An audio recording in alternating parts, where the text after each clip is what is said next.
நம்மளோட சேனலை பார்த்துட்ருக்க அனைவருக்கும் வணக்கம். நாம் பார்த்துட்ருக்க இந்த இடம் எங்கே இருக்குது அப்படின்னு பார்த்தீங்கன்னா, தேனி மாவட்டம் முஸ்லம்பட்டி அருகில் மொத்தம் 40 ஏக்கர் நிலம் விற்பனைக்கு உள்ளது. ஒரு ஏக்கரின் விலை 6 லட்சம். இது ஒரு விவசாய நிலமாக தாங்க இருக்குது. தென்னை, வாழை, கொய்யா போன்ற மரங்கள் வைக்கிறதுக்கு ஏற்ற இடமா இருக்குது. குறைந்த விலையில் தோட்டங்கள் வாங்க நம்மளோட சேனலை சப்ஸ்கிரைப் பண்ணிக்கோங்க. இந்த இடம் தார் ரோட்டு முகப்பிலேயே இந்த இடம் அமைஞ்சிருக்கு. காலி இடமாக தான் இருக்குது. தோட்டம் அமைக்க ஏற்ற நிலம்.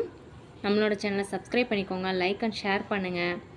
இந்த இடத்த பற்றின முழு விவரத்திற்கு கீழே டிஸ்கிரிப்ஷனுக்கு நம்பர் கால் பண்ணுங்கள். தேங்க்யூ ஃபார் வாட்சிங்.